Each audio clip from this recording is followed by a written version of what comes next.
Alejandro Dávila, una nueva compañera que nos da mucho gusto recibir a Carmelita. ¿Cómo Rodríguez. está? Rodríguez. Hola, muy buenos días. Pues muchas gracias por la invitación, Gerardo, Horacio. Gracias por invitarme y bueno, vamos a ver qué sale de esta primera reunión de Pasión Lectora.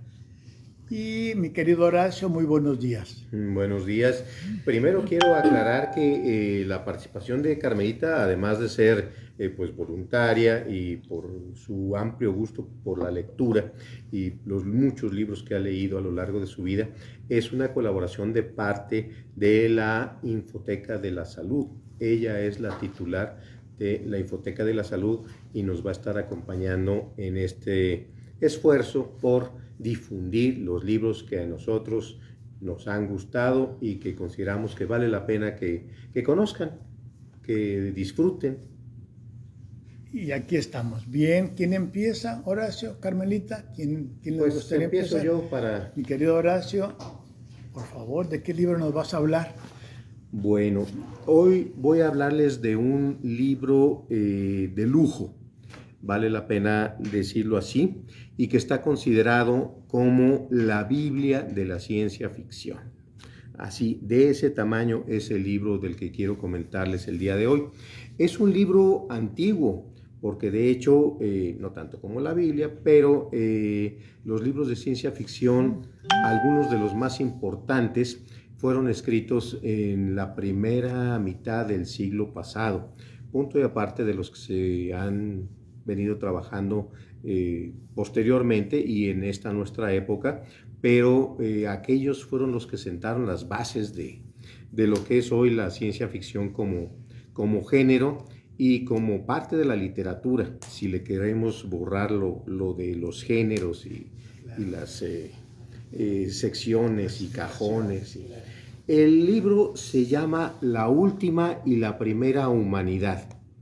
Es un libro de Olaf Stapledon, de quien ya hemos hablado en alguna oportunidad respecto a alguna otra de sus obras.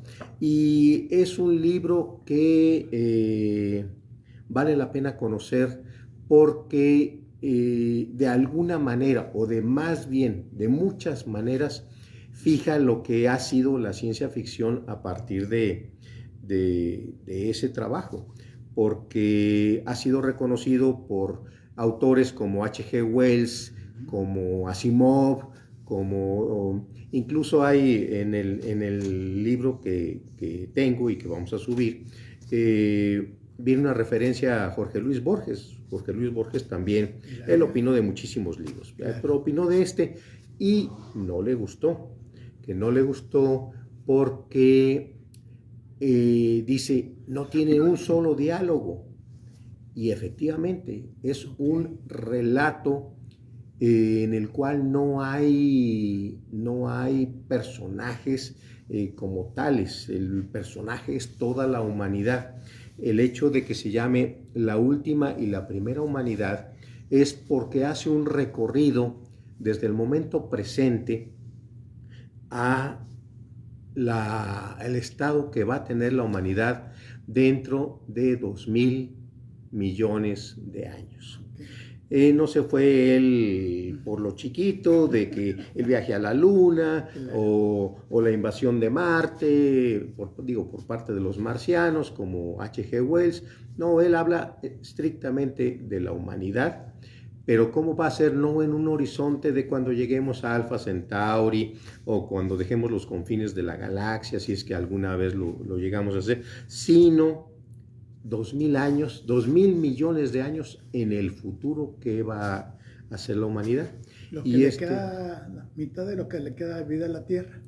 Pongamos. Son 4.500 millones de años. Exactamente, y ese es uno de los elementos que él maneja como posibilidad a lo largo del futuro, porque él divide su planteamiento literario en 17 estadios de la humanidad.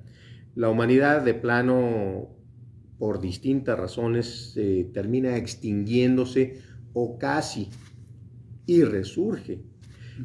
por fenómenos propios, enfermedades, invasiones,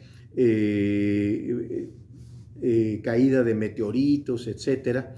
La humanidad tiene que repensarse y lo logra. Lo importante de todo esto es que nos da la esperanza de que pese a que estamos al borde de la extinción, la humanidad logra rehacerse y partir prácticamente de cero. Habla, por ejemplo, de que nuestro primer estadio, o más bien lo maneja como la última humanidad, esta que estamos viviendo nosotros, va a acabar en una catástrofe nuclear. Sí. No está muy... Ya lo dijo Einstein, ¿no? Ya lo dijo Einstein. Claro. Incluso yo llegué a pensar en esa frase de Einstein de que no sé cómo va a ser la tercera. No sé cómo va a ser la tercera guerra, pero la cuarta va a ser con palos y piedras. Bueno, no sé si hubo ese contacto entre Einstein y Stapledon como para que él diga, esa frase me gusta para incluirla en mi libro. Claro. Y tanto así que, es más, podría yo pensar que es al revés, que Einstein la tomó de Stapledon. Okay, sí. A ese grado podemos hacer el planteamiento, porque él dice que el capitalismo va a llegar a tal grado de expansión, que es lo que estamos viendo en este momento. Que quiero apropiarme de Ucrania y quiero Groenlandia y oye, México, ahí está, y tan desvalido, oye, pues también. Entonces, esto va a llevar a fricciones sociales tan importantes que va a acabar con la aniquilación de la humanidad en su estadio actual y surgirá otra. Eso es lo interesante. Ya lo dijo importante. Stephen Hawking antes de morir, 6 meses antes de morir justamente. No porque se fuera a morir, sino coincidió. A la humanidad le quedan 30 años para buscar otros planetas. Stephen Hawking, no es mi compadre de la esquina. No.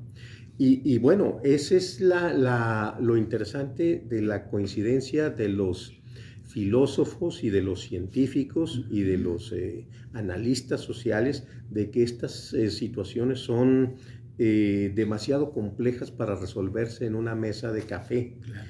Y las fuerzas son a veces incontrolables y podrían llegar a desembocar en esto.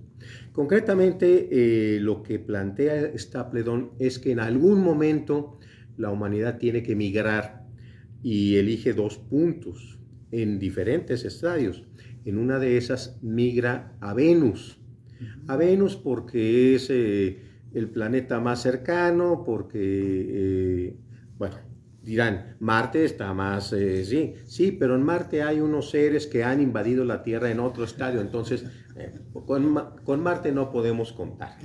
Pero tenemos Venus y allá migramos en alguna época futura de la humanidad.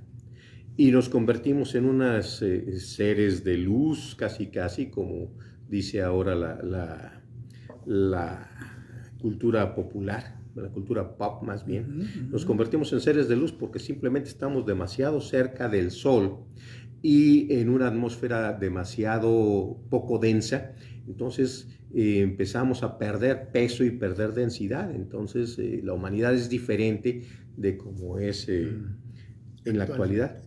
Y en otro de los estadios que plantea Stapledon, migramos a Urano, donde la cosa es al revés, es demasiado denso y el ser humano adquiere un peso y unas dimensiones diferentes de las que tiene en la actualidad. Es un libro muy interesante, escrito en 1930, repito. ¿La entreguerra? Entre guerras, y da una idea de a dónde puede aspirar a llegar la humanidad, que a mí me parece muy interesante. En tiempos en los que andamos buscando asideros en libros de autoayuda y de autoconocimiento, no, hay exploraciones mucho más profundas. Quiero comentar que Olaf Stapledon, antes de ser escritor de ciencia ficción o escritor a secas, él se tituló de filosofía y tiene algunos tratados de ética que son todavía más exitosos, claro, en un mundo más limitado de especialistas que sus obras de ciencia ficción, que son bastante difundidas, pero solamente en la gente que le gusta la ciencia ficción.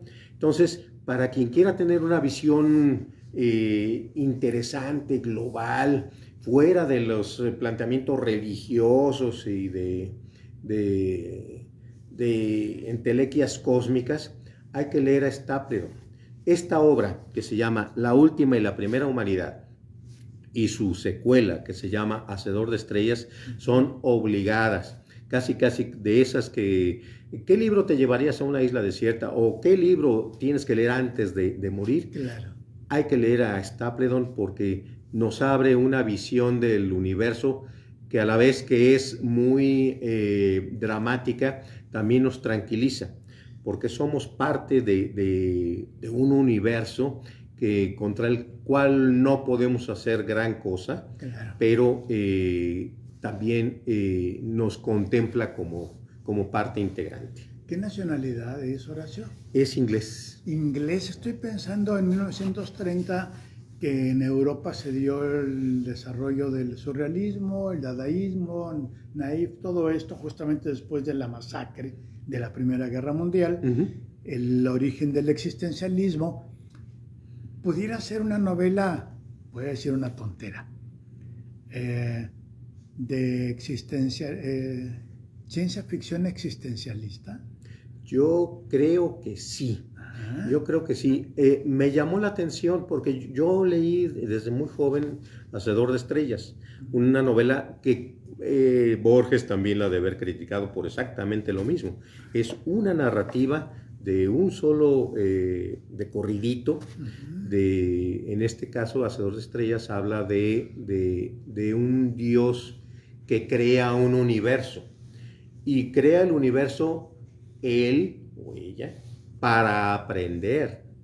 Tiene el poder para hacerlo, pero responde a la pregunta de, bueno, ¿y todo esto para qué? ¿Qué onda? ¿O para qué estoy aquí? No, estoy aquí porque alguien, el que creó todo esto, está aprendiendo de mí, de ti, de Carmelita y de todos. Y tiene todo el tiempo del universo para aprender. Y claro, cuando acaba con este universo dado que ya aprendí, ahora voy a aprender uno donde no cometa los mismos errores. Claro. Es un planteamiento muy sencillo, una interpretación muy sencilla de la novela de Hacedor de estrellas, pero a la hora que uno la compara con todas las religiones que hay y que ha habido y que seguramente habrá, es mucho más explicativa Es más, debería casi él haber fundado una religión. Miren, claro, es que las cosas son así y estamos aquí por esto. Claro. Es tan difícil de comprobar como cualquier otra religión, pero suena más factible y eso es muy interesante. Olaf Stapledon es considerado, que no me gustan esos motes, pero está considerado el patriarca de la ciencia ficción. Más que Asimov. Más que Asimov, antes que Asimov. Perdón, es que hizo alguna seña aquí el aparatito. Paralelo a H.G. Wells, sí, pero de alguna manera fija los cánones.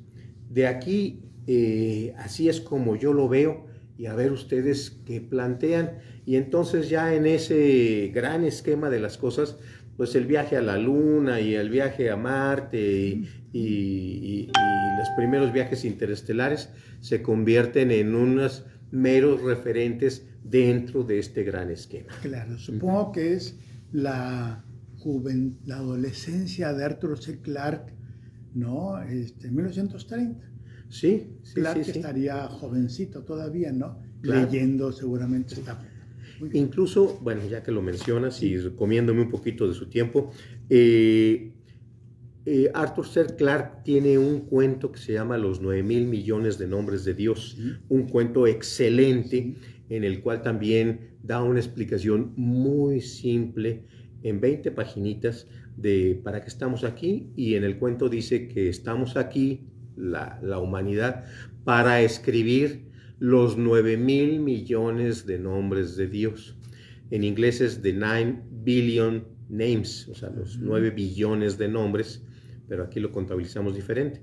O sea, y para eso estamos, para escribir los nombres de Dios, encargado a un monasterio tibetano. Pero ya es otra invitación a leer. Bueno, muchas gracias. Gracias a ti. Horacio, muchas gracias. Y ahora sí pasamos con Carmelita Rodríguez Machorro. Mi querida Carmelita, ¿de qué nos vas a hablar? Pues hoy yo quiero platicarles de un libro que, como bien decía Horacio, yo vengo de la Infoteca de la Salud, y en la Infoteca de la Salud tenemos un club de lectura, y el año pasado estuvimos leyendo Almudena Grandes. Quiero platicarles un poquito, una introducción de lo que Almudena Grandes es, porque a lo mejor para muchos pues es desconocido de que es una de las grandes escritoras que ha dado Madrid, que ha dado aquel continente. Y bueno, ella generalmente todas sus obras, ella estudió historia y algo así como de geografía o una cosa así fue su especialidad, aunque ella siempre quiso estudiar latín, pero tuvo también la influencia de sus abuelos, su abuelo era poeta, entonces ella siempre dijo que quería ser escritora, pero su mamá en algún momento le dijo, no, tú tienes que mejor estudiar algo, hijita, no, de eso no vas a vivir, algo que te dé de comer, exactamente. Y a lo mejor por haber estudiado esa carrera de historia, muchas de sus obras también tienen que ver con estos procesos transitorios que se vivieron en España, de la guerra civil y de todas estas situaciones. Pero el libro que hoy les vengo a platicar se llama Estaciones de Paso. Este es un libro que se publicó en el 2005 y es una recopilación de 5 relatos. Pero estos 5 relatos tienen una característica muy particular. Son relatos de vivencias de adolescentes, de cómo los adolescentes presentan 5 situaciones diferentes y las sobrellevan y salen adelante. Ella obviamente, muchos de sus libros han sido muy buenos, incluso han sido llevados a la pantalla grande. Creo que su primer libro, si no me equivoco, fue el de Las edades de Lulú. Ese, exactamente. Que debe tener alguna relación con estos 5 cuentos, ¿no? La verdad no lo he leído esa novela, pero en las referencias que me he encontrado, pues dice que es una novela erótica. Muy erótica. Ajá, ganó entonces, el premio a la sonrisa vertical de Tusquets. Y bueno, y después de eso, creo que 1 añito, 2 añitos después, es llevada a la pantalla grande, donde Almudena hace el guión de la película y ganan el premio Goya a mejor guión escrito por ella misma. Entonces, bueno, nos llamó la atención estos antecedentes y pues escogimos una novela, un libro que es relativamente corto, y bueno, estas 5 historias empieza con la historia que se llama La demostración de la existencia de Dios. Mira. Es un cuento desgarrador de alguna manera porque es un monólogo que tiene este adolescente con Dios, porque no logra entender por qué su hermano de 17 años pierde la vida a causa de la leucemia. Entonces, mientras él está viendo un partido de fútbol, él se pone a dialogar con Dios. Entonces, pues sí es un cuento fuerte en ese sentido, pero que, como les decía en un principio, estos adolescentes ven ese momento trágico que están viviendo y bueno, logran salir adelante y entender estas situaciones, ¿no? Entonces, ese cuento está fuerte, pero está muy bonito. Yo en un principio pensé que ese diálogo que el chico tiene con Dios era como una queja, como un reclamo, que generalmente la persona que está en duelo es lo que tiende a realizar, pero no, la verdad es diferente, es como un entendimiento al final de cuentas de que pues nacemos para morir, ¿sí? No les spoileo más. Otro de los cuentos que también está muy interesante es uno que se llama Tabaco y Negro. En este libro habla de la historia de Paloma, que es una niña que se ve sumamente influenciada por su abuelo, porque su abuelo era sastre, pero no era un sastre común y corriente, sino que era un sastre de estos trajes de luces que allá en Madrid y en España pues son muy utilizados porque la fiesta taurina pues es parte de su cultura. Entonces ella aprende muchas cosas de su abuelo, pero sus padres les dicen, no, hijita, o sea, esto de la fiesta taurina va a terminar acabándose en un momento, entonces tú tienes que hacer otra cosa. La chica entra a trabajar a un lugar donde ella no se siente parte de, pero al final de cuentas en su camino llegan ciertas personas que le hacen entender que ella puede ser lo que ella quiera. Entonces, al final logra estudiar diseño de modas y todo esto, y ella tiene su...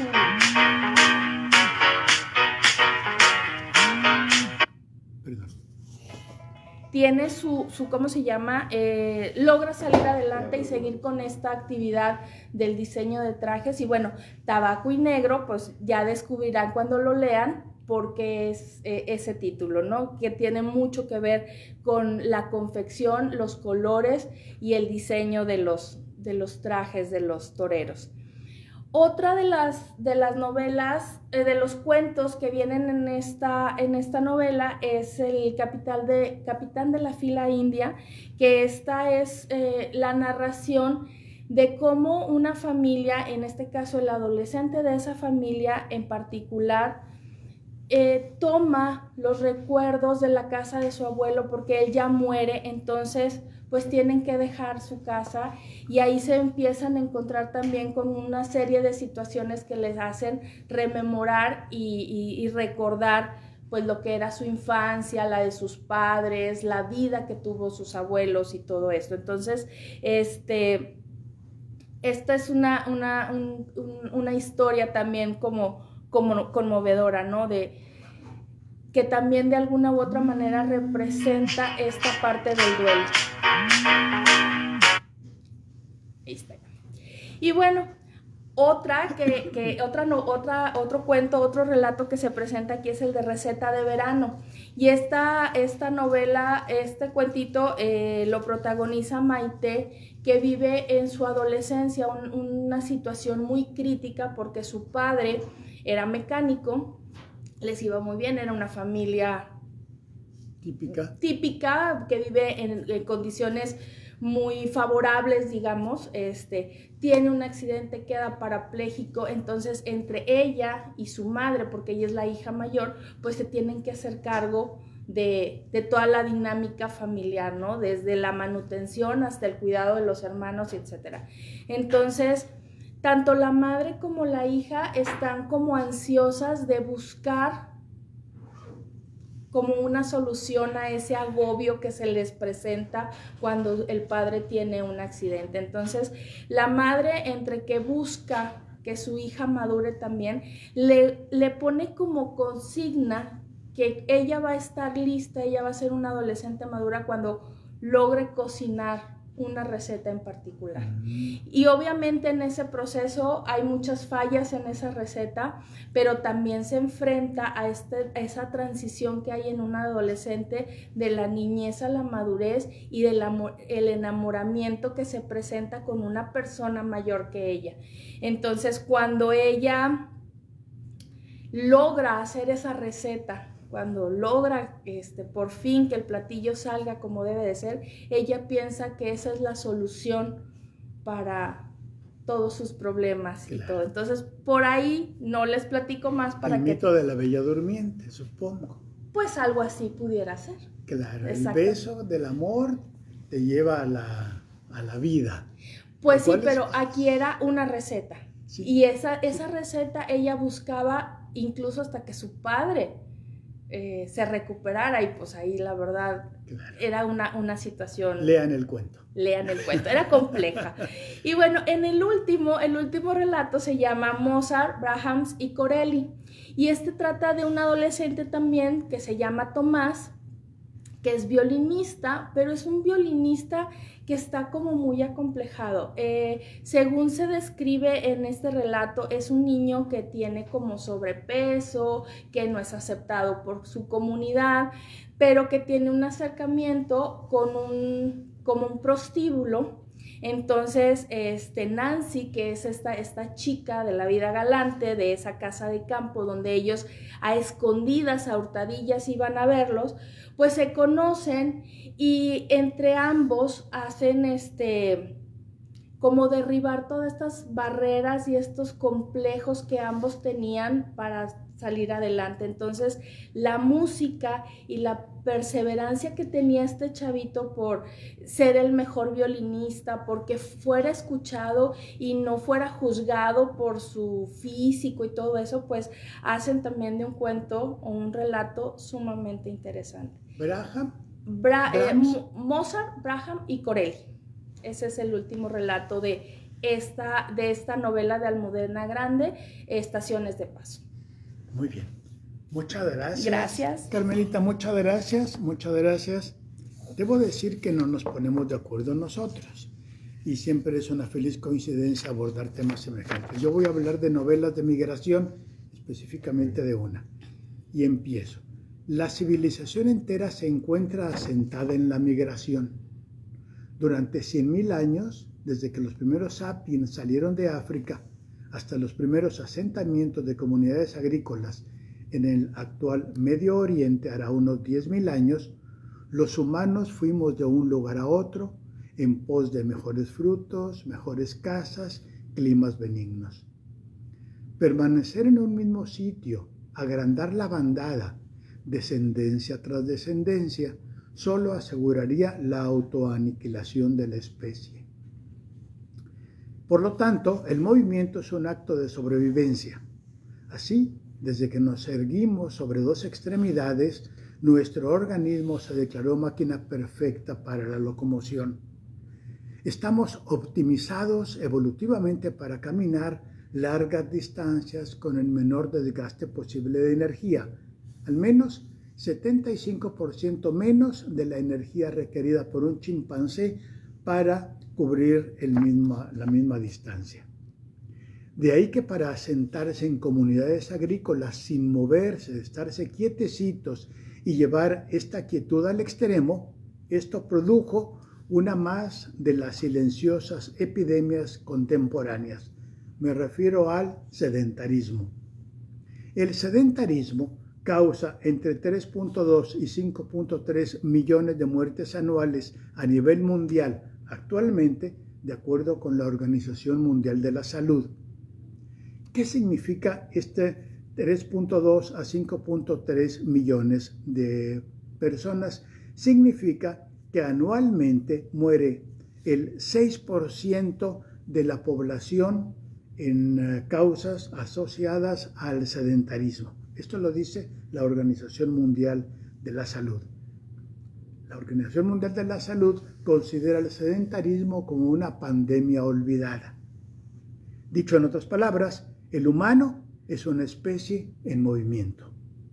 De esto dan cuenta obras como la epopeya de Gilgamesh, de más o menos de 2150 a.C., o la Odisea de Homero, o el vagabundeo de los israelitas por el desierto del Sinaí, del que da cuenta el Antiguo Testamento.